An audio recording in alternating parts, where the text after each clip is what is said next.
Hey, how you doing? This is John, and welcome to John's Long Box. I'm here with Bill Williams, and we're going to talk for an hour or so about comics. How's it going, Bill?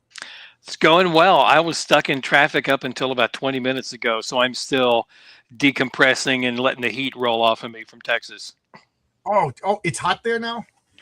It's getting there. Yeah, I could use Compared to the winter, it's hot. Yeah. I could use a little bit of heat because I'm in New York and I work construction, so I work in a lot of buildings without walls, and I've been working 3 to midnight, but this week I'm working midnight to 6. So I'm just tired of being cold. I come home, I wrap myself up in a blanket. My wife laughs at me. I'm like, you be outside all night Yeah. in the cold. So I'm well. Everybody thinks being uncomfortable is funny until they go through it, and they're not like, "Oh yeah, you're right. That kind of sucked." Yeah, growing up, I had that classic dad. Don't you touch that thermostat? Don't you touch that thermostat? So you can put a sweater on. You can put a sweater. This is my house now, and I refuse to be cold in my own house. My dad was had a little bit of a survivalist streak. So we had a wood burning hot water heater, and if we wanted to warm the house up, we needed to start a fire. So yeah, it helped you time the rest of your day out to see when you could get a fire going.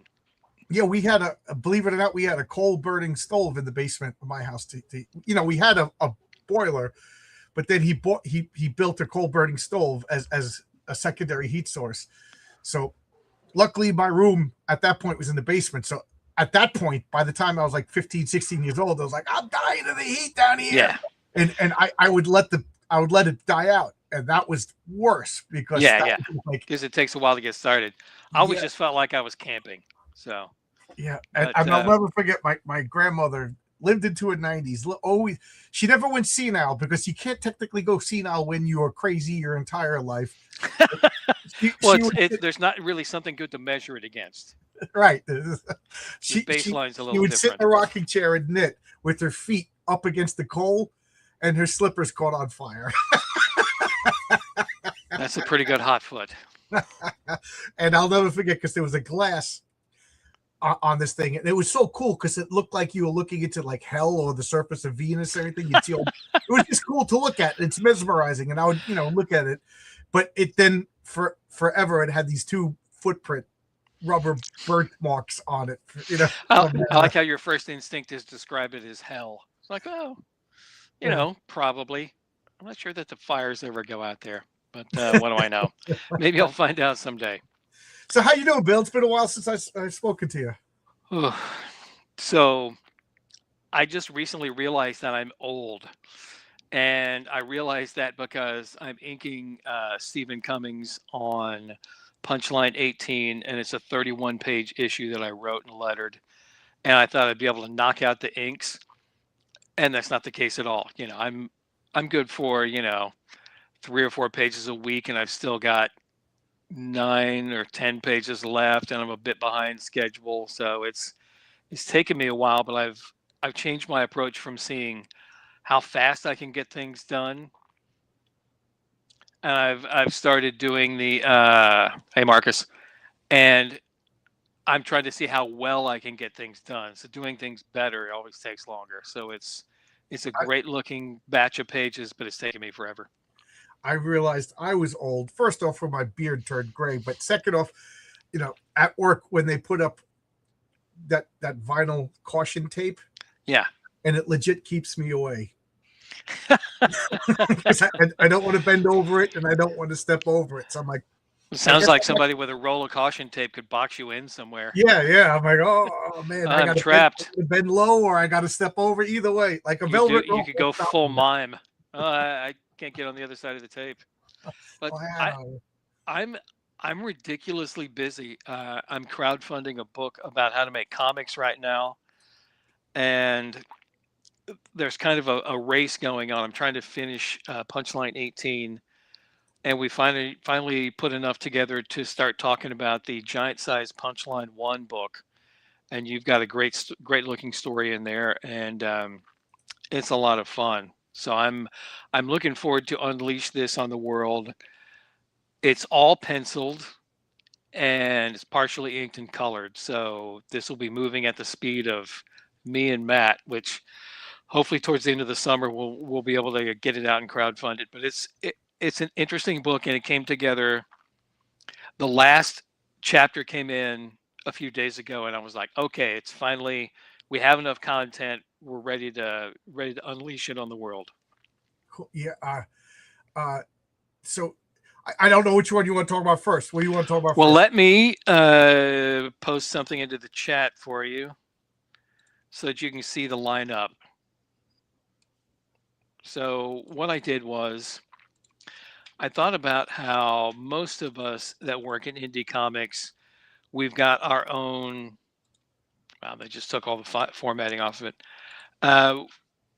Most of us that work in indie comics have our built-in audience and not a whole lot more.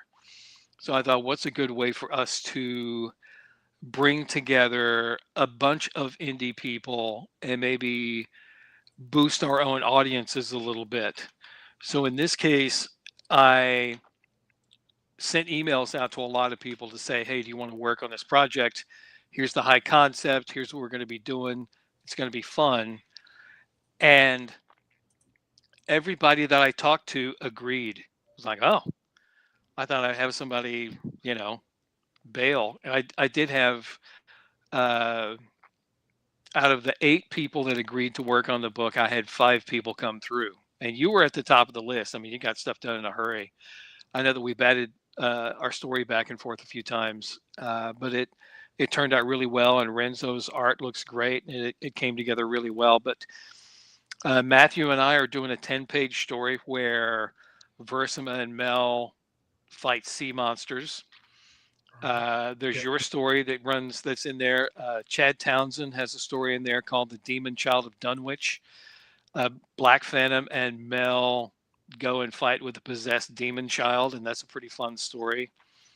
Bill Willingham kicked in a story that so like the final tombstone on the old Pantheon series that we did 100 years ago. I love that. And that it was a great story, and I read it, and it's 2 people chatting, and I was like, well, I don't know if this is going to work, but Bill wrote a great script, so we'll see. And then Bill came in over the top and wrote one last page for the story, and that last page makes it great. So it's a perfect story. And then there's a story that I'm using kind of salvaged art to put together something that'll be happening in Punchline 21 and 22. Long time ago, around 2000, I was working with a buddy of mine named Michael Wright, and we put out a book called Force 7, and that was imagined as a government-funded super team. And I thought, why not resurrect that and have them recruit Versima to see if she'll be a member on their government super squad. So this is kind of a backstory on one of the characters. And I recently moved my storage space from one spot to another, and I found a completed story that was penciled by Rob Phipps and inked by Sam De La Rosa, inked and lettered by Brad Tompkins. I think it's from one of my scripts. And I put a framing sequence around that and put that out. So what we're ending up with is like a 48-page package full of some really cool, interesting story set in this Punchline universe. And, I've got a little bit of running commentary on the stuff that I published closer to 2000 than now. So it actually looks cool. Yeah. So Bill came to me. It was just like, hey, John, you want to do a 12-page story for Giant Size Punchline? Right. Not annual, just Giant Size Punchline #1. Giant Size Punchline 1. Yeah. He goes, we'll get a crowdfunded, and then it'll be in comic book stores through Antarctic Press, right? Yeah. And I was like, yeah. He's like, oh, when do you want to do it? He's like, well, maybe next. I was like, all right. So I started writing this script, and I did what every rookie guy does. I made my characters look cool at the expense of Bill's character. And Bill was like, yeah, what's going on? I was like, what are you doing? Yeah. What are you So I was like, all right, let me start all over again. And I think your character is the main star. My character is the guest star. But yeah. Well, the thing is, in the story that you wrote, you highlight one of the things that I keep in mind when I'm writing Mel, is that Mel, even though she's been doing this for a long time, she doesn't have the best judgment. So in your story, she opens a can of whoop ass she can't really handle. So Yeah. your team shows up in there, and there's a whole lot of fighting, but it And I like to springs think out of her character flaw. even though, and she solves it with some bad judgment. Yes. No, Mel, she's not afraid to do something stupid. Yeah, I really like the story, and Renzo drew the hell out of it. And, It is a great looking story. and Oscar, I'm gonna get the cover. So what are you gonna do? You're gonna put alternate covers on it? So what we're going to do is as part of the deal that I offered you guys when I approached you, I said, I will cover the cost of putting in a different cover. My printer charges me a couple $100, and we made a deal where we each have rights to publish it once it comes out. Blah blah blah. But I gave Matt my first idea of it. I said, there's one giant size book that's kind of the king of the giant size books, and that's Giant Size X-Men 1, right? So I said, hey, let's do a cover that's an homage to that. Let's have Mel and Versima looking shocked, and then there's a hole in the paper, and there's all these weird characters bursting through it. And I said, I want to see at least, these. And out of that list of 5 characters, because odd numbers tend to work better in design, what's his name? The Public Eye character I really liked. And Oh, wow. I said, let's feature some of John's characters plus this one plus that one. So I talked to Matt. I was late showing up because I got stuck in traffic coming back from his house. We're trying to figure out This is news to me. So where we're Public going to Eye go is this gonna be on summer. the cover. Great. Yeah. Everybody So loved he's that fun. character. I think him and the Patriarch and one other of your characters I recommended. I said, let's find find space for these guys on the cover. And Matt, I don't know if you've seen a bunch of his stuff. He is not shy about sticking characters into a cover. So I have no Matt is idea what's great. going to come out of it. I But love his art. So this yeah, is not I forget who, but well, I don't know allowed to talk about this, but somebody made a promo of a whole bunch of indie characters, and somebody said that I was okay with it. I am okay with it, but nobody told me about it. So when they showed me, I was like, wow, yeah, you know. yeah. And then at the last minute, I think somebody had a problem and it got axed. But they're gonna send me the files of somebody else who drew the Patriarch, and I was like, wow, That's cool. Yeah. So I think that whenever you're doing a big jam book, if somebody has an issue with a project, you should respect their wishes, but that shouldn't be specific enough to kill an entire thing. So I think, a rewrite, I a don't little know bit the of a inside redraw. baseball. I just know that it got canceled like when it was like 95% done, and I was like, oh Yeah. man, So Well, see what you can do to breathe some life into it, because, on these projects, you may put a few hundred hours into it, the whole team, and you really want to, get those in there. So I think I said we need the Patriarch and Public Eye, and I think something else was supposed to be in there, but I sent that note to Matt a few days ago. But I've been working with Chad on his cover design, so there will be, I think, at least 4 covers: Matt's cover, Renzo's cover, Chad's doing a cover, and maybe another one I forget. Get Bill Willingham. He's one of my favorite artists. So I love Bill, and he writes really well, but he takes commissions, and he is very busy with the art.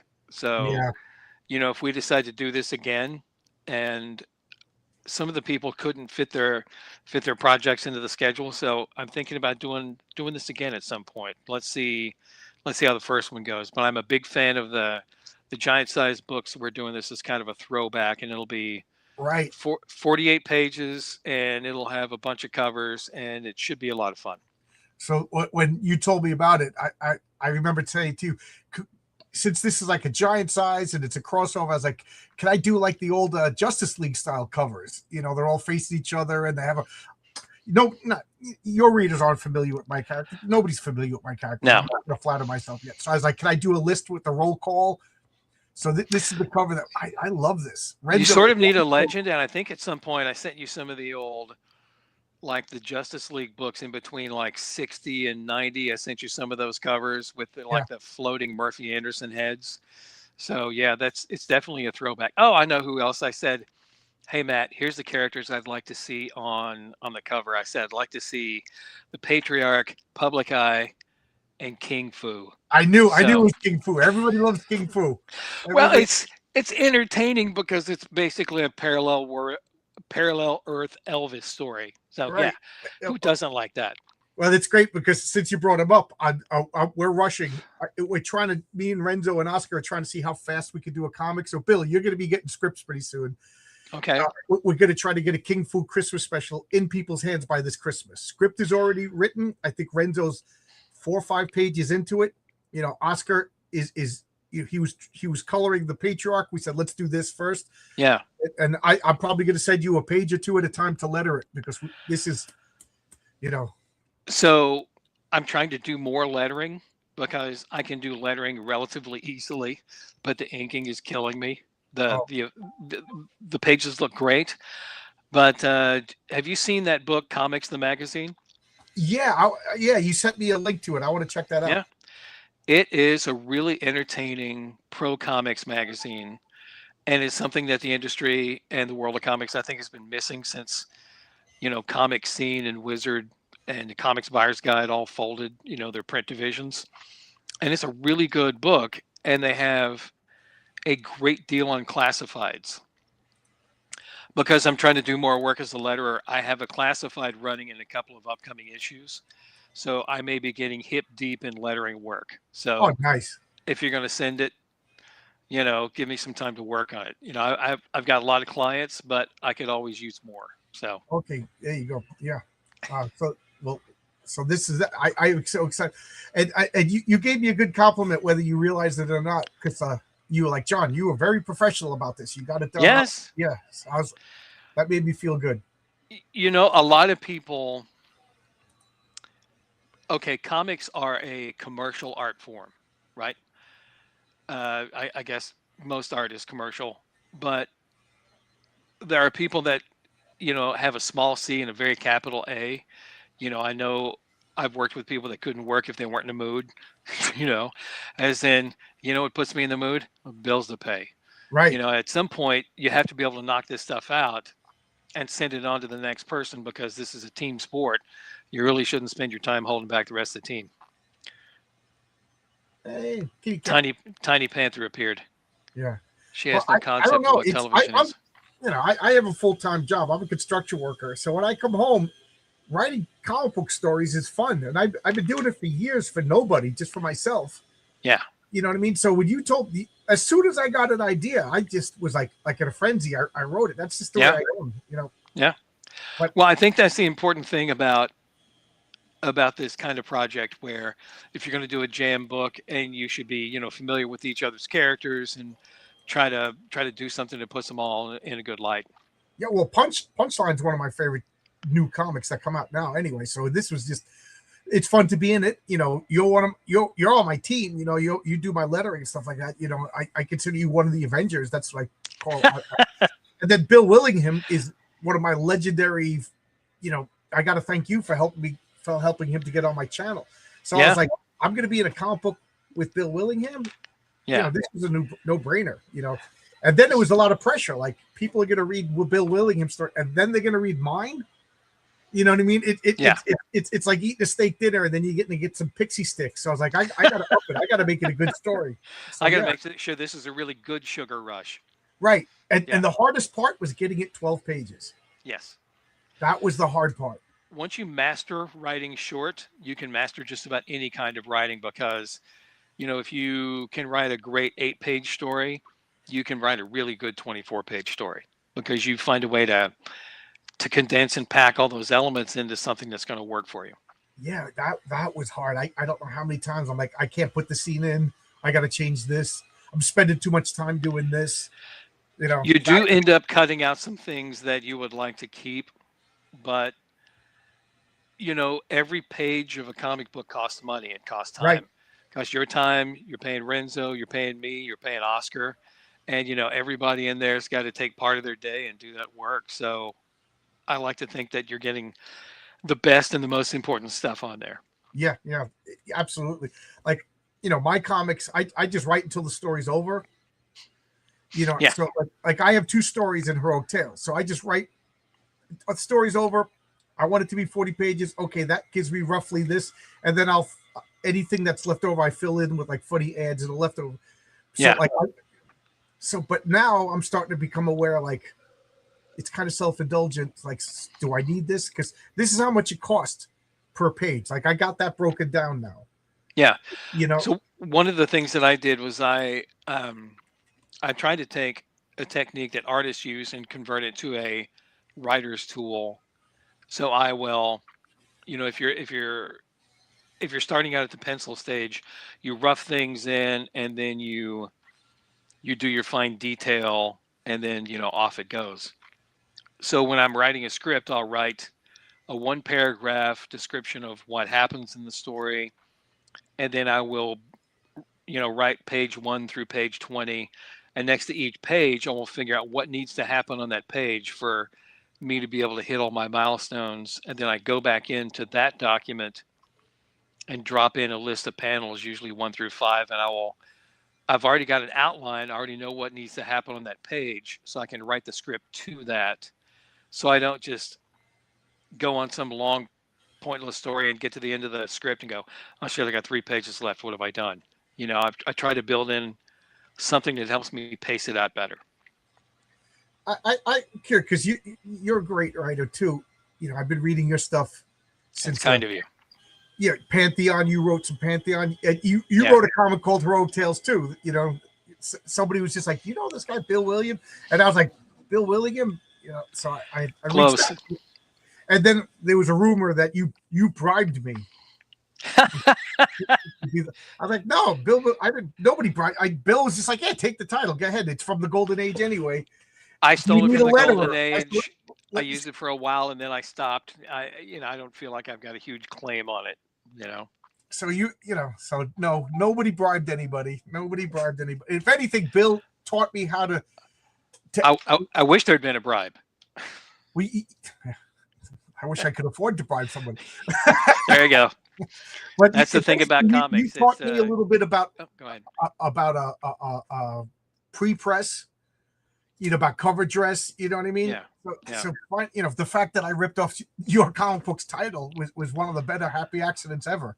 Well, that's one of the things I was thinking about doing. I was thinking, I've sort of been doing this a long time, and I do things a little bit differently from some other people. So maybe I should do a book that sort of passes this on. And there's a lot of people that do kind of high-minded, history of comic book art kind of things. And, that's cool and all, but I really drill down into the things that I do. So there's a lot about writing comics. There's a lot about lettering comics, including a fast way to set up your page to do the lettering.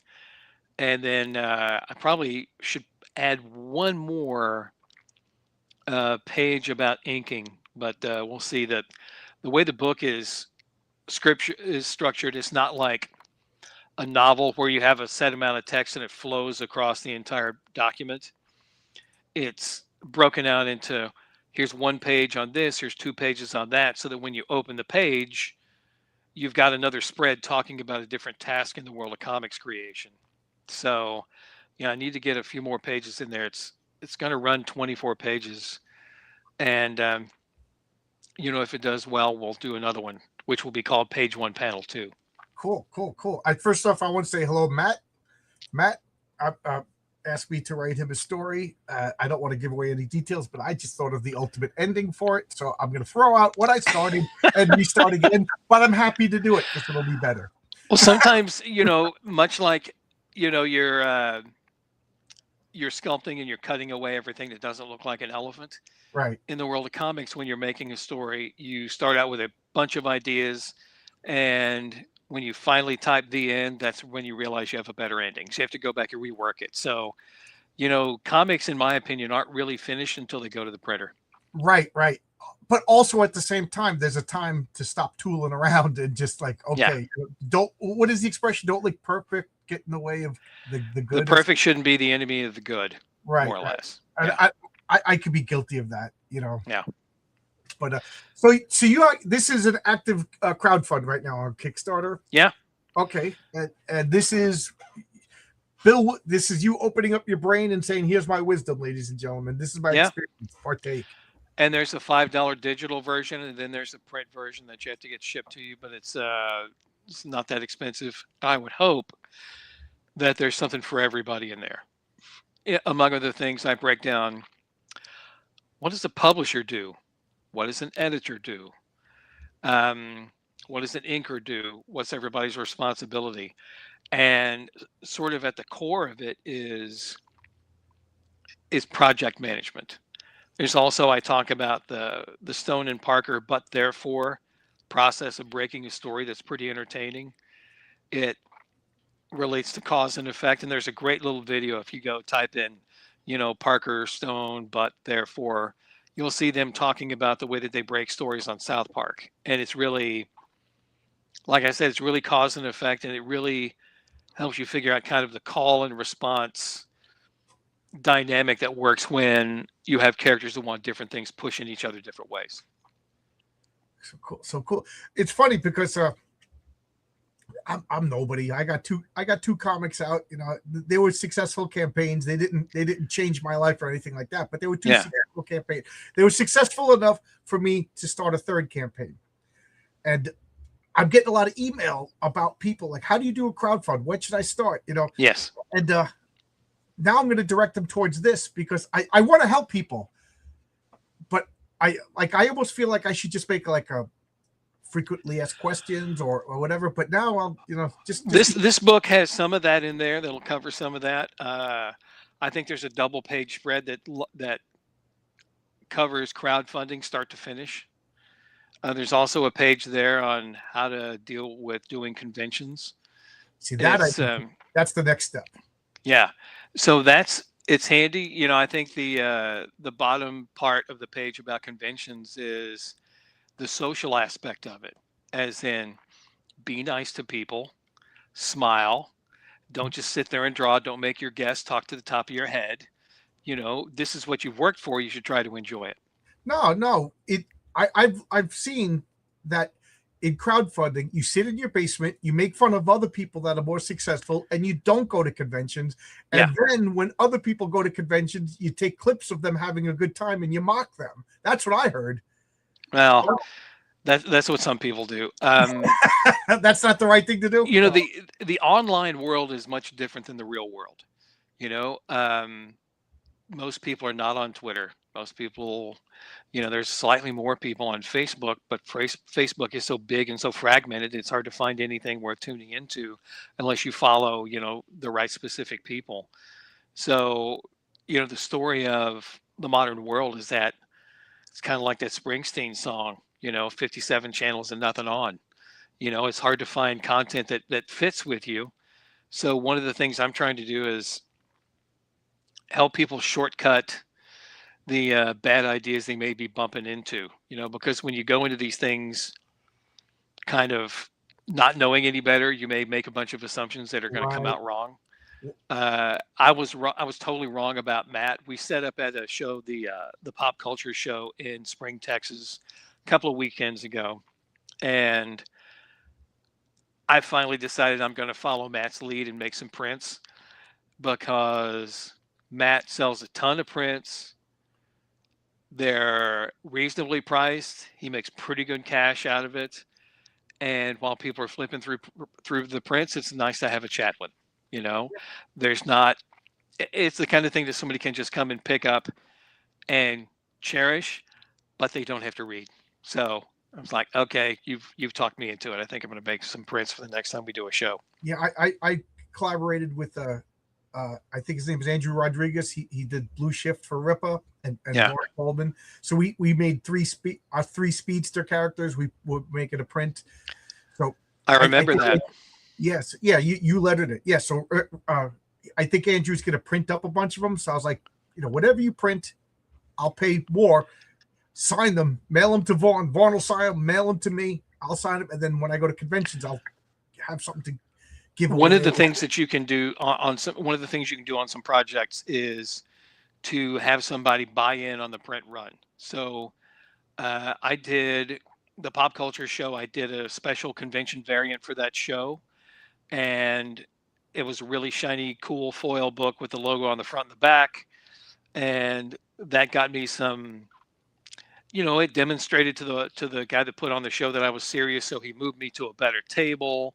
Oh, I gave cool. him some books to sell at his table. I sold some, but doing convention variants is kind of fun. I was looking at doing a convention variant for the San Diego show this year, but I'm really slow, and well, that's where it ends. It pretty much ends with A. I don't think I'm going to have the book done in time to get it done, crowdfunded, get it out, and get the books back. But I had talked with the AP guys, and I said, "Hey, if I do this and it's got the San Diego logo on it, do you want to buy part of the print run?" So we made a deal on that, and then I talked to the San Diego people, and they were. It took a while to get anybody to actually answer an email, and finally the guy said, we don't talk to artists, we talk to the people at the publisher letter. So have your publisher get in touch with us, and we'll go from there. But you know, they're a big organization. It's complicated to deal with organizations that have a built-in funnel, and that's all that they do. Yeah, like I said, this what you're making right now is a really good resource for people who want to be at the comics. Because, like I said, when I reached out to you, you're like, "Do you need a letterer?" I was like, "Yeah. Let me see your letter." "Oh yeah, I've already read your comics, so Yeah. I like the letter." And then you were like, "Who's doing your pre-press?" I was like, "What's pre-press?" You know what I mean? When you make the pages all the same size, so you don't freak Right, out the but I printer when didn't you know send it that. to 'em. I'm making a comic book. I had pages already written and drawn and colored, and I didn't Yeah. know about a whole major step. Yeah. So And there's a way that you can streamline these things. I talk with the Prana publishing guys from time to time, and I watch their videos. And one of the guys who's an assistant editor there said, when I get inked pages in, the first thing I do is make sure the pages are all the same size, and then I send them out to the letterer and the colorist at the same time. I was like, oh, that's genius. Because everything works in layers. You don't need to wait for one guy to finish before you can send it to the next. Everybody can work on their own thing at their own time and turn it in. And then when the pages come in, you can, shuffle them in the right order like they're cards. yeah. So like I said, I got a guy who sent me a 4-page email. He's writing, he's drawing, he's doing it all himself, and he wants to know, should I crowdfund it? And I was like, Yeah. Why not? If you're doing it all yourself, it's one more job. Yeah, it'll take time away from the creative and side of it with that business chunk of it, but without the business chunk of it providing cash. right. That's hard That's to what do. I said. I go, is this a business? Do you want to make money off of this? Like, is it just a project that you're going to give to you? Because he lives in Hawaii. I said, so how are people in New York going to know about your comic book? You put it on Kickstarter. And then I said, send it to RJ from Critical Blast, and and he'll print it and ship it and everything. Yeah. Like that. And he was like, I didn't even know that existed. So yeah, so this is part of it is getting out in the world and making connections and not having to personally reinvent the wheel every time you go out to go somewhere. And unfortunately, that's what I do. I reinvent the wheel, and now I learn. Well, that hard-won knowledge doesn't shake loose that Right. easily. But I hope that when people read this book, they'll get some ideas like, oh, if I did this, that would help me in this way or that way. Yeah, I if I do things right the first time, I tend not to remember, and then the second time, I'm like, what did I do? But if I messed up, you better believe I remember what I did when I fixed my mess up. I think we're hardwired that way. We remember shameful moments easier than we remember glorious moments. Right. It's like you complain about your spouse or whatever like that, but at work, but you never say like, oh, my wife did this to me. It was great. This person is the best. Right. Yeah. We don't talk about stuff like that. We talk. We're hardwired for bad times, I guess. Right. Yes. Well, they hurt more, and the hurt lasts longer than the joy of other things. Yep, that's true. So, how long is this campaign for? How long you? It wraps up April 16th, so right after tax day. Okay, so this is a 24-page comic book, basically instructions on how to make a comic book. Yeah. Okay, that's pretty cool. That is. And I cover some things that people don't cover. We've talked about a lot of them.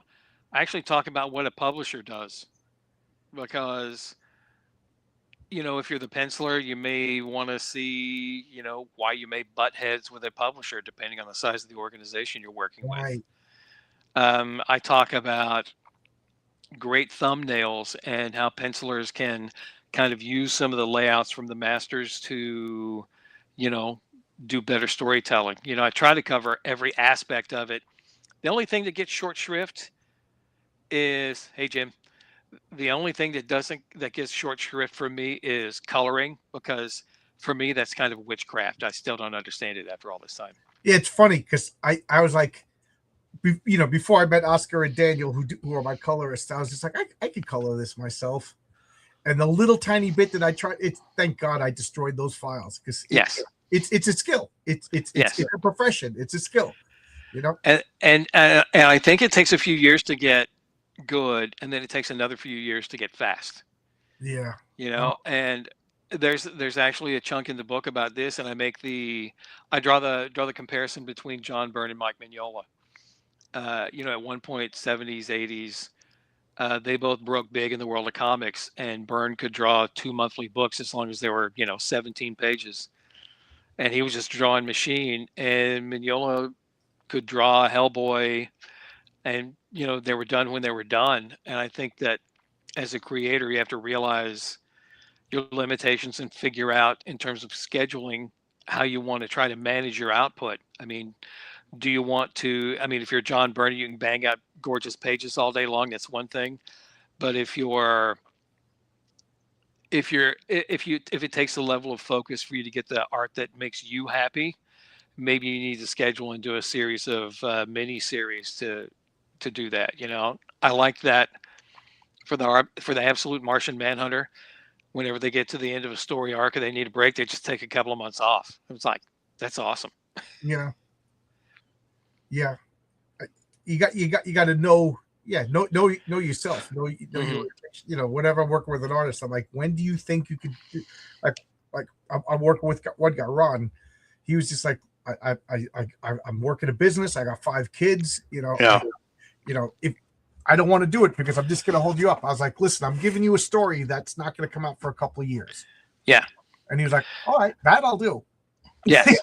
So there's a way to manage these relationships.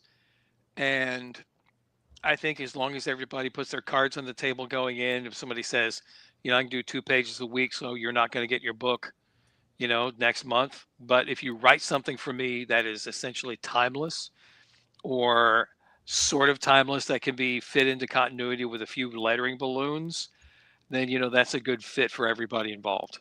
Yeah. I think I didn't read your this book yet, but like, it's not out yet, but I'll send you a copy if you want to flip through it. I was. It's done. I'm going to back it. Of course, I'm going to support you. But one of the things I'm seeing over and over and over, and I'm not trying to throw shade on anybody, but that money ain't yours until that comic is delivered, ladies and gentlemen. Yeah. Do not spend that money. If first off, if you think you're going to get rich making comics, I got another thing. And when that money, when the Kickstarter money comes into your account, that ain't your money. Take it out, buy a gift. You know what I mean? Put it, whatever. Put it over there. Put it in the box. Don't touch it. Because I'm seeing that is the number one problem in crowdfunding. One way to solve that problem is you don't solicit until your book's finished. Yes. We all go into these things with rosy scenarios and high expectations, and that's good. You should be excited about making art. But when the time comes and you're 2 months behind and you've still got half the book to finish, you've really screwed up in your scheduling. So my advice for anybody trying to do anything like this is finish it first and then try to sell it. To me, there's 2 types of comic book people in this crowdfunding space. People like me, that I'm a hobbyist. I got no problems. It's not a bad word. Like my day job pays all my bills. So whatever crowdfunding money I make, it goes back into crowdfunding. So I laid out the money for the first issue, and then that campaign went to pay the second issue. I did, and I streamlined my process, so I had a little bit extra. You know what I mean? I'm able to roll it down the road so far. So whatever. So I'm waiting till my book is mostly done before I even launch campaigns. But when I said that, one of the pros whose job it is to make comic books, they're not construction workers, they're not school teachers or dentists. After we were live, he was like, "No, don't do that. That's wrong." He goes, "I'm not going to draw a 60-page book and then find out that there's no interest in it." And I was like, I never thought of that.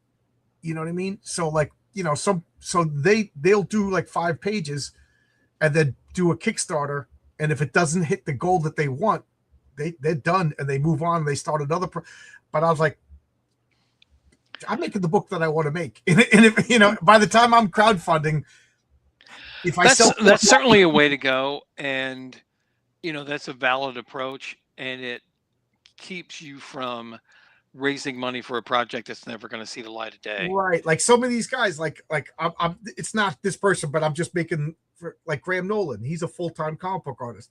He's not going to make a 122-page graphic novel. It's done complete, and then start a Kickstarter and find out only $500 sold. You know what I mean? He'd have to sell his house. He does the whole thing himself, and he's really pretty fast too. Right. I picked his name because everybody knows he's the gold standard. You know what I mean? Yeah, everybody knows. I'm not using him as a bad example. He's the gold standard. He delivers. He's fun, but it's not him who I'm talking about. But other people, like, they'll do 5 pages, show it. Anybody interested? No. All right. I only worked for a week on this or something like that. You know what I mean? Yeah. But well, I was recommended by this pro. Said, "You're doing it wrong. You're making us look bad." I'm like, yeah. How am I making you look bad? If I'm an amateur. If an amateur is making you look bad, then you're doing things a little differently than it would work, and that's because you're essentially teaching yourself the business as you're going along, which is sort of like building the airplane as you're flying it. I would think at some point when you've got 5 or 8 issues put together, you would think about talking to a larger publisher and say, "Hey, would you like to put out a trade paperback?" Yes, that's what I'm already in talks with one person about publishing, but they wanted to take, because my next, I'm doing the King Fu Christmas special. I want to get that out by Christmas because everybody loves King Fu. So, but then Patriarch #1 was going to be my main. They were like, "Let's take your other 2 comics, put the Patriarch #1 and say it's trade paperback," and I'm like, well, that kind of screws all my fans who already have issue 1 and 2 of Heroic Tales. Now the only way to get Patriarch is to rebuy what they already have. I said Patriarch has to come out on its own, otherwise I feel it's an FU to the guy who supported me. Well, you have to put together a substantial amount of content at the right price for your fans. But I've got people that love the Punchline characters so much. Every time we put out a new version of the stuff, they will pick up a copy. They will buy the trade paperbacks even if they have the regular issues, and that's their call. And there are people that like to read things in just different formats. So, there's people that don't want to have to try to remember what happened for 30 monthly books, so they just read the trades, which I totally get. And while we work on our own books, we also freelance. Hey, what's up? I keep seeing all these notes popping up on the chat. Punchline's got a good following. It's a good comic. It does, and yet I just I sent a pitch off to Image a few days ago. I don't think they'll bite, but you never know. Right. I like making comics, and I'll keep making Punchline forever. But it doesn't mean I can't write something for somebody else to draw. I mean, I know my limitations when it comes to making art, but when it comes to writing the scripts, I can do a lot of that. Well, let me know how Image goes. Like, I'll once I get like 6 issues of Heroic Tales, like I want to do trade paperbacks. Maybe I'll take it to a publisher and see if I can get into bookstore and stuff. The bookstore market is hard to crack, and you really have to do a lot of heavy lifting to make that work for you. But there are a lot of publishers that a lot of publishers that are looking for new content. The thing is, most of the people that want to work with you, they will want to work with you if you have a great product, or B, have a great audience. Right. Because the hardest part of selling comics right now is selling comics. Making them is easy, marketing's hard. So I've got I've got a page about that in the book, but it is tough because any field without a gatekeeper is swamped. Podcasts, screenwriting, comics, there's nobody to tell people not to do it. So there's just every one of those fields is swamped right now. Yeah. Do you think, because during COVID was the high point for all this crowdfunding, and then everything dropped, but it seems like it's picking up again. What do you think? I think that there are people that don't want to deal with bigger companies for one reason or another. It may be preconceived notions, or it may be that, the big companies only have so much bandwidth. They can only put out so many books, so they've got to go with has the best chance for them to make money on. So people just decide to do it on their own, and the publishing tools are better than ever. I mean, lettering. If you look at the olden days, if you look at like the Todd Klein era of making comics, you would have to take out your Ames lettering guide, and you'd have to draw the lines on the page. You'd have to ink in the text. You would have to draw the balloons, and then that goes off to the inker to get done. Now, everything's digital. I do that stuff on a layer, and I can handle a bigger workload. But it's just I totally wandered off my point there. That's but right. It's the tools are so much better that the process of creating comics has been very democratized, but we haven't really grown our audience that much, except if you look over at manga. Manga has brought a lot of people into comics, and now a lot of people that are reading the manga are trying American stuff, and that's part of the reason behind the success of the Absolute Batman book. Yeah, I'm excited. I was discouraged for a while, but I think we hit a corner, and I think people are coming back. I think, and I'm not trying to drama farm, but I think certain factions have damaged crowdfunding in people's minds. But I think the fans now are starting to realize this guy's dependable, this guy's not dependable, this guy always delivers, this guy. So I think you always delivered on time. I don't think you've even been late. I've had 2 campaigns delivered, so I think I got a good reputation. I hope it helps if the books are finished before you start trying to sell them. Right. That's because Patriarch #1 is going to be complete before I launch the campaign. Yeah, it helps because you also know what you're trying to sell. Right. It's not like, then in the last 30 pages, I think they fight a dragon or something. I don't know. I'll work it out. It's like more like, no, here's the size of the book. Here's how much it is. Boom. Right. Yeah. I agree. Have as much done as possible before you even launch. Yeah. What do they say in The Incredibles? Luck favors the prepared. Flaming carrot. Fortune favors the bold. Get your stuff done. Yeah. And my personal philosophy is ask. The worst they could say is no. That was the thing with the Giant Size Punchline book. I reached out to a whole bunch of people I wanted to work with, and everybody said yes. And a few people finished their stuff and sent it in. And, the door's open for the next one. Hopefully it does well enough for us to do 2 or 3 more, because I like the thinking on your feet aspect of teaming up your characters with other people's characters and trying to make a project that kind of honors everybody involved. Right. I was Jim O'Reilly says backed. Have a fantastic day. Thank you, Jim. Thanks, Jim. Appreciate you. Jim is a guy I would like to work with someday. I love his art, by the way. Great artist. But I was like dead set against my characters interacting with anybody because I know the way my universe works, stuff like that. Then Bill, like, you want to come? I was like, yes. It broke. But I think the story shows you that it's a separate world and it's a fluke. That you know what I mean. And now, believe it or not, I kind of like the idea of crossovers. Yeah. So I've been floating the idea, and I know this is a long shot, and I know nobody's gonna want to do this. But I was thinking I'm gonna write like an introduction. I call it Crisis on Independent Earths, and I'm gonna set up like a situation where you guys, like Bill, you want to have Versima and Mel. You just write whatever you want to, not whatever you want. Here's the setup. You got to write what, but we got to do this. And everybody has to do this kind of at the same time. So however problems you have in your universe to prevent that, and then almost like Legos, everybody just sends in the pitch. So like, I would love it if like your section was your writing, your characters, you know, your artist, and then I don't know, Tonic Ball has his artist, black and white. So it's and at the end we'll have like a 30-page comic book. You know, the resolution I'll have to, like, I know how I want to resolve it, but depends on everybody's characters. Maybe we'll have to change it. And then at the end, the last pages, you could get Bill's comics here, you could get this guy's comics here. You could so we have like a basically a flyer for all of us. Yeah. You know, in a cohesive story rather than just flip it through. Here's a promo page of Bill. Here's a promo page of Phil Moskowitz. Here's a promo page of Charlie. Yeah.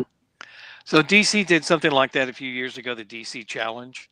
Right. They had issues done by different people, and you know, you would set the flaming bag of stuff on fire and put it on the next guy's doorstep and say, hey, deal with that. Well, yeah, it's not going to be a round robin. It's not going to be like, I have a story.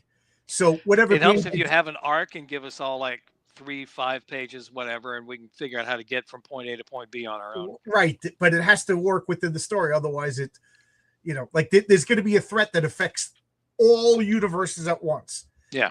And we all have to do this in order to defeat it. But how do you get to that is up to you, because you know the rules of your universe. Yeah. So, and you could do 3 pages, you know, you could do 20 pages, whatever you want. And then we all just Lego these together. And then, like, you know, if you want to make a cover, like I figured, because you're going to pay for your 3 pages. I'm going to pay for my 6 pages. Yeah. And then we all put the files together, and then I give everybody the files.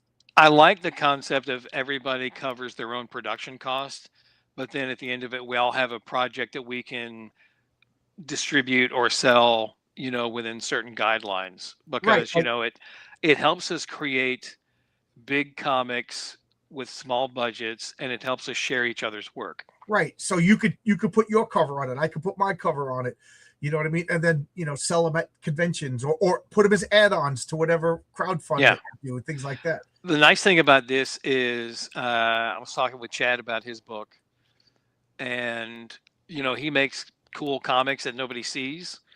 And I said, well, you know, your comic's going to be in the catalog, and it'll be in the Lunar catalog, and it should be in comic shops. So at least people will see it in the catalog, and that's cool. You know, it's a step towards a wider audience. Cool. Oh, so this is gonna a couple more days. Yeah. The numbers go up live on, you know, Fund My Comic. You have to refresh. That's cool. I'm gonna back now. I'm not gonna log in. Nobody needs to see my credit card information. So it did go live. That's cool. Yeah, that's cool. It jumped up. So the digital book will ship anywhere. And I was talking with a guy from Sweden today, and he said, you know, can you ship me the book? I said, I'm not smart enough to figure out how to get something to Sweden without losing an arm and a leg. So no, buy the digital one. Yeah, which, you know, I feel bad about. When I was thinking about it at first, I thought, I wonder if anybody's ever done one of these spiral bound book. And then I saw one of my old art books. The Hi-Fi Color people did a spiral bound book about coloring comics, and it's legitimate, but it adds an expense, and it's kind of a pain in the ass. So it's, you know, it's not going to happen on this one because it's 24 pages. So that would be a weird binding for that book. So I was talking with Dave Brink, and he's in the Netherlands. And we were kind of like brainstorming about, because he prints everything in Europe and then sends them all to Critical Blast, and then Critical Blast distributes them, and then he mails back the leftover. And I was just thinking, isn't there like, so like I do crowdfunding. I Heroic Tales 3, boom, I sell, you know, I don't see how this would not work. Like, print it in America and have it the American one, and then send Dave maybe the files, and then he goes to his local guys and he'll distribute it in Europe. You know what I mean? Like that would work. You just need a way to tell them apart, because you don't want to basically have a whole lot of random prints that all look the same. So maybe Dave puts his own cover on the book and he prints them locally and he sells them in his markets. This will be the European edition, and something like that might work better, because you want clarity whenever you're putting things out, because Okay, the last but thing you then that's want. going to cause a whole problem if somebody in America wants the European edition, and now I'm back to square one. You know what I Well, mean? it might, but what you want to avoid is a circumstance where you accidentally have a book that sells well, and you go back to press and you keep making first prints just with different covers, right? You want to you want to be forthright with the people that you're I see. buying, I see. Okay, I didn't think of that are buying the books. You want to make sure that they know that, because these things can be collectible. You want to make sure that you're just above board on all that stuff. Oh, I got what you're saying. Yeah. Well, yeah. Well, you solve that by putting like a, a UPC symbol on it with the different numbers. You know what I mean? So what I did for the convention variant, I just put it in the indicia in the inside cover. I said, cover D parenthesis second Correct. print. Yeah. So yeah, it's a cool book, but I'm being as honest as I possibly can with people. Right. Oh, I haven't sold well enough to have that problem yet. Everything is the first print, ladies and gentlemen. I still got some left. If anybody wants to get her Oak Tales 1 and 2, my wife is sick of looking at the boxes sitting over there. So help us out. I hope that would work. See, there are some places that take books on consignment and sell them to fans, and they do some mail order business, but it tends to be very alt content. I'm not sure that they would handle superhero stuff, but the next time I stumble across one of those, I'll send you some links. Okay, thank you. Now, what about like Global Comics and I forget the other one? So we have. I get an email every day that says, "Hey, you made money selling comics on Global Comics." They sell downloadable PDF books, I think, and they facilitate reading online. So if you load your comics to Global Comics, you'll get a chance to get new fans and you'll get a little bit of money. So the emails that I get every night said, "Hey, you made money on Global Comics." It may be that somebody bought one of every Punchline comic or the first couple, or it may just, it may be, 20 cents because somebody read the first issue for free, practically for free online. So, one of the things we need to do better is monetize small press stuff. I've reached out to a couple of big platforms, and since I'm independent, they're not interested in, putting my books online. They're like, "Yeah, we'll put all the other stuff up first, and then we'll get back to you." But in my case, I've looked at books that I need to load up, and I need to put more books onto Drive-Thru Comics, kind of the grandfather of that whole thing, and onto Global Comics. But Drive-Thru and Global are the two places I'm putting stuff now, because I've backed a whole lot of independent comic book stores and formatted my books for them and sent stuff to them, and then they just never launch. So I sort of want to wait to see if somebody's going to go live before I send them a whole bunch of content. I just did that with a company recently, and they asked me for my content. And I said, "Okay, there's the first 5 issues." They're like, "Oh, I'm not sure we're ready for that." I'm like, "Well, there it is." You can get back to me on that then. Whenever you're live, send me a link and I'll hype it. So you would recommend Drive By Comics and Global Comics? Drive By Comics, I traded emails with their tech support guys, and I said, "Hey, these books are in your system. How do I delete them?" And the tech support email I got back from the Drive-Thru Comics people said, "We can't really delete anything from our system." I said, "Okay, then I'll keep that in mind." But I had put up, a working version of a couple of books, and then I put up a final version. So for the same book, I've got 3 listings. I'm like, I want to keep my data clean as possible. So their technology is relatively old, where Global Comics technology is relatively new. Okay. So I would recommend, for ease of use and bigger market share, Global Comics. But Drive-Thru Comics also has a lot of very old school comic book people on there. And I still sell, $20-$30 worth of digital stuff every month off of Drive-Thru. Oh, okay. I was so against digital, and then guy who makes Argo comics in Argonauts, the Mighty Argonauts in Ireland, he was just like, yeah, it's $30 shipping for a $10 comic book. I was like, I'm gonna wait till you have like 6 or 7 issues then. Goes, yeah. I was like, all right, I'll do digital. And now I'm so glad I did. Yes. Digital, it's like, you've got a sale. And I'm like, oh, digital. Boop, boop, I'm done. It's over with. Yeah. I still do it manually. You know, I don't have any automatic machines. So if you order a comic, I sit right here and I bag and board it, you know, everything, drive to the post office. Digital, so what you've got with Global Comics is you've got a big fan base on Global Comics that looks for things to buy, and you can see on your daily printout what the referrer was. In some cases, they're outside searches. In some cases, it's somebody who was already on Global Comics looking around for their next read, and they found your books, and they like it. Cool. My phone keeps making. So I'm a fan of Global Comics, is what I'm saying, and I like Drive Through Comics too, but it's a struggle for me to post on there after using tech that's a little easier to use. Yeah, I met the people. I think, I don't know if they were a married couple, but I met a man and woman from Global Comics at the comic convention last year, and they were really nice.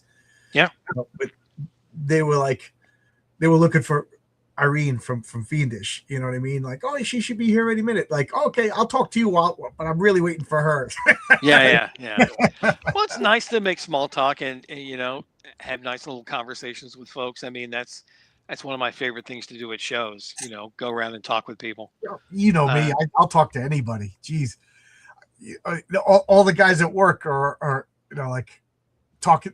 It's funny because all the guys at work are like my age, you know what I mean, and they all loved comic books growing up. So they're just like, oh my god, you're still making comics.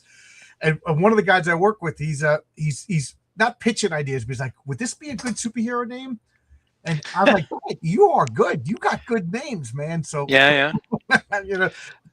Everybody loves comics. I just don't understand what's going on in America. Everybody has a fondness for them, but a lot of people fall out with it.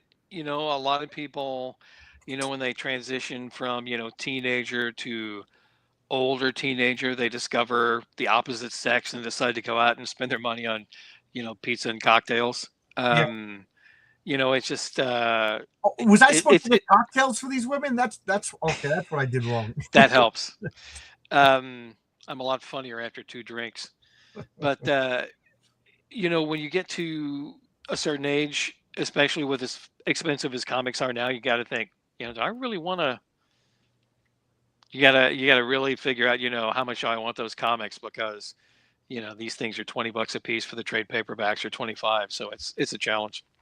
Yeah, I think there was 2 death blows to comics. That was maybe 3, but like the first one was getting them out of the newsstands, and I always thought I've since learned that it wasn't entirely Marvel and DC's fault. Is that the newsstands kind of wanted them out. Yes. And then the second one was advertisers left.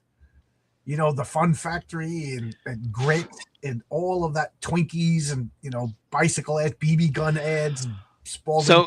So here's the difference. When Aquaman was canceled originally in I think the late 60s, it was only selling 500,000 copies a month. Only, yeah. At 500,000 copies a month, you can sell a lot of bubble gum. Right. Now the comics are full of a lot of house ads. Right. Yeah. So it's I don't want to say it's not big enough to fool with, but it's different. There are some companies that are doing some comics that are interesting. So if you go to Barnes and Noble and look at the horror section, there are people making horror magazines that are in black and white, that are very much in the style of the old Creepy magazine or Weird War Tales. And they've got some interesting stuff in there. So there are people that are putting things on the magazine racks, but I think it was a lot of things that came together at the same time. Buying comics off the magazine racks is pretty terrible. The books get beat up, and after 2 months, those books get pulled and sent back for credit. The thing that helped the big comic publishers is the books that are sold into the direct market are not returnable. Right. They didn't have to deal with returns. They didn't have to deal with it. It's a one-way pipe. You bought it, you own it. That's your problem now. It's very, I don't want to say ruthless, but it's very direct. Yeah. So and then I think the final. So like it was like, all right, we got them in, we got them off the newsstand. So we now got to raise the price. Like it's I like Chuck Dixon, it's so obvious. I'm like, how did I think like a little kid just doesn't wake up and say like, yeah, little kids are only interested in what they're exposed to. That's like a parent's job is to expose your kid into everything. Like my father made me play baseball for a season. I hate Yeah. baseball. And he's like, do it. Just do it once. Maybe you like it. Maybe you're talented. And Maybe it catches on. Yeah. And he's like, you can't quit. You're doing it for one season. And I liked it well enough. Like I liked the friends that I made, and it was, and I can't run, but I could hit that ball. I would hit the world's farthest singles, things like that. But I'm glad that I did it, and then he was like, okay, let's do football. I like football better, things like that. So like a parent, like a little kid is not just going to wake up and be like, I wonder if there's this thing called comic books in a store for like, you know what I mean? Like that's the problem is comics aren't in little kids' faces anymore. So the comics are not as a medium, but every other way to mainline in some comic book characters, they're available. Right. The kid, every kid knows Spider-Man, but yeah. I went and had some food at a pizza joint for lunch today, and I looked up, and the Teen Titans Go cartoon was on one of the televisions. I'm like, those things really are on just all the time somewhere. Right. So was there a comic book commercial? I didn't pay attention enough to it. I was actually looking at my phone doing other stuff. That's DC dropping the ball. They should have advertised commercials. If they built that in the last, during the credits, that might work.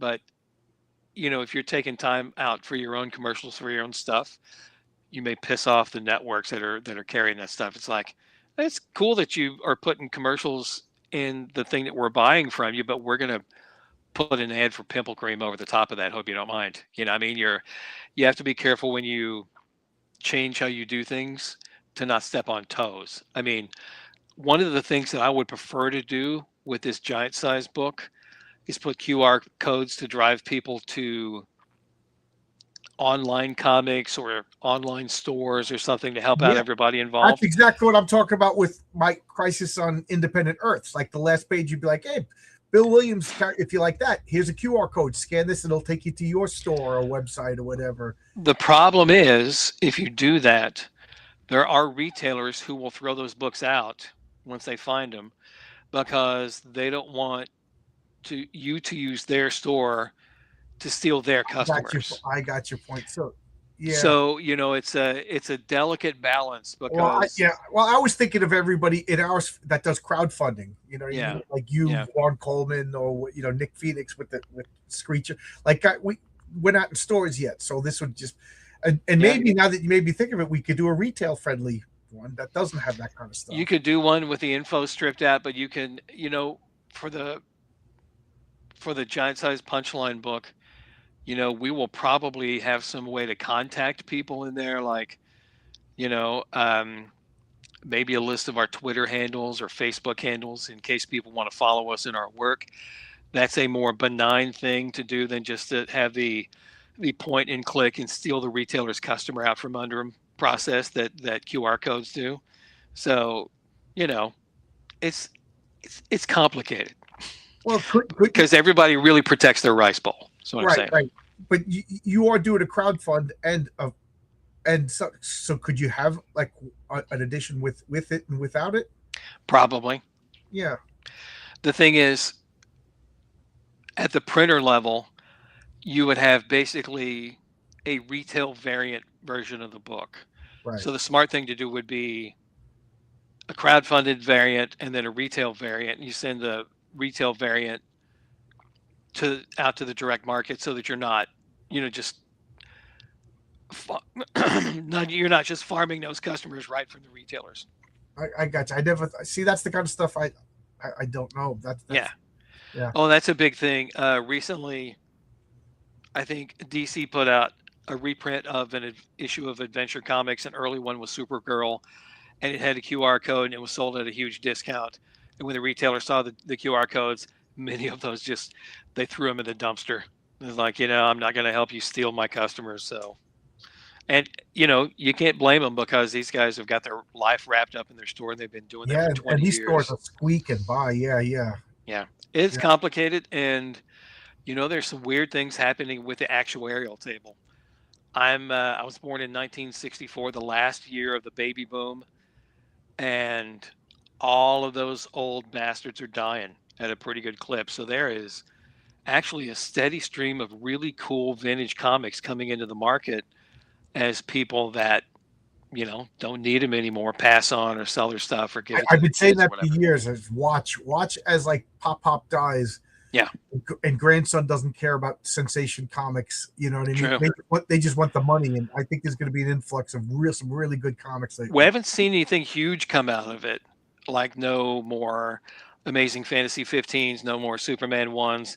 But there's a surprisingly large amount of Hulk 181s that are hitting the market recently. So that's good if you want to get that first Wolverine book, but maybe not as good if you're sitting on 3 or 4 of them.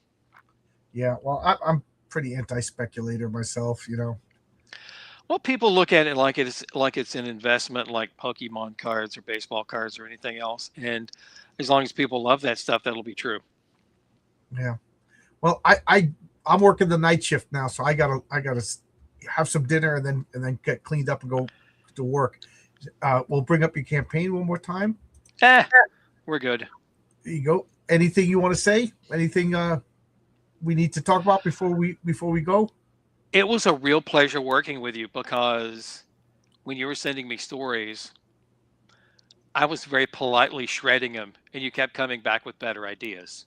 So that was for me. That was an actual fun part of it.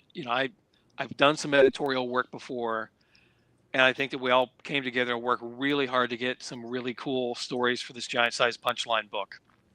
Well, I really And wanted to do it for a bunch of reasons. First, I was yes, like, I wanted to work with you. I wanted to be in comic with Bill Willingham, yeah, yeah, and I want to have my characters in a comic book store. It's just a personal victory, and you know, and you told me what to do, and I was like, okay, I'm working for somebody else right now. I got it. What am I gonna do? Get mad? well, You know what I mean? My you boss told could, me to bend the pipe this way, even though I disagree with them. I bend the pipe that way. That's what he told me to. Not that I disagreed with you, but you know what I'm saying? Like, yeah, yeah, yeah. I'm working with somebody. I like to think I don't have an ego that way. Like, It was a pleasant experience, and I liked it, and I hope we can do it again yeah, sometime. it would be But no, fun. I like the process of working on this and working with other creators, and when you're working on your own stuff, you're kind of siloed. It's good to get feedback and have the interaction of all the characters work together, and it's been a lot of fun. Like I said, is it okay if I have Mel do this? And you're like, yeah, that's fine. Sure. And Yeah. and then I remember the second story. You were just like, so Mel just is a damsel in distress, and your heroes have to come and save her. And I'm like, yeah, I didn't think of that through. I didn't think that through. Yeah. Mel, Yeah. I'm I've pumping up my characters at the expense of your characters. Yeah, I didn't think that through. So I rewrote the story. there are times when we have blind spots. It's like, oh, this would be an awesome story. Sorta. Yeah. Oh, I'm sorry. Yeah, yeah. I'm not joking, but I think my first idea was the second season of MASH. If anybody knows what I'm talking about, BJ Honeycutt quit the show because he was just not Trapper John. Yeah, Trapper John. He quit the show because his character was reduced to, "Hey Hawkeye, would you like a drink? Hey Hawkeye, would you like a drink?" And then Alan Alda had all the cool stuff to do, and he was just Alan Alda's coat rack. That's what my first story was. Mel was, "Hey, you guys are cool. Did I tell you how cool John's character?" I was like, "Oh yeah, I got to rewrite this story." Well, you sort of want to have these characters come together and be more or less equals instead of, somebody's monkey butler. Right. Yeah. And then I realized how tough it must have been for DC and Marvel to team up. Right. The thing that they're doing on those books is that they're getting people that have worked for both companies, and everybody I think has these characters been around 70 years. Everybody's got a pretty good handle on who Superman is. Right. I think that where they're going wrong though is that to get it done on time, they're splintering this book into a whole bunch of short stories. If you go back and read that, great first book with Ross Andrew and Dick Giordano artwork in it, it's one long damn story. After that, the stories didn't work as well. But the new Spider-Man Superman book, from what I understand, is a lead story and then a ton of backup stories. Wolverine and Nightwing, or who the hell ever teams up in those books.